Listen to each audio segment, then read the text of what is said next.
Hi, I'm Julie Hanks, LCSW with Ask the Therapist. And the question for today is from a 14-year-old female.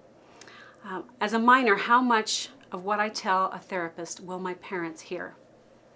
And here's what she says. My parents recently discovered that I struggle with self-injury. After discovering this, they're going to send me to see a therapist to help with the issue. They, of course, know I struggle with self-injury, but I would prefer if they did not hear about it if I tell my therapist when I self-injure.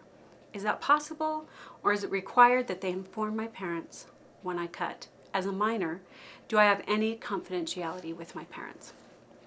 Great question, and it's not the first time someone's asked that question. And your question is really good because there's a fine line there. Things, even though you're a minor, it's confidential if you're in therapy, but there are exceptions, and it sounds like you're already kind of aware of that. If there's a risk that you're going to harm yourself or others, that's part of the limits of confidentiality.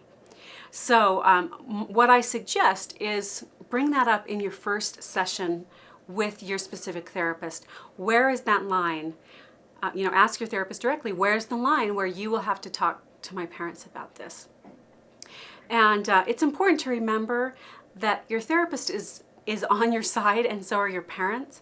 And so if or when your therapist does need to contact your parents, it's because your therapist cares about you and your safety, and that your parents care about you and they love you, even though it feels like, don't I have some privacy here? But when it comes to hurting yourself, there can be serious injury from cutting or other kinds of self-harm. So, again, bring it up with your therapist on the first session, and it's normal to be concerned about that, and see what your therapist says, and make sure that you feel comfortable with that.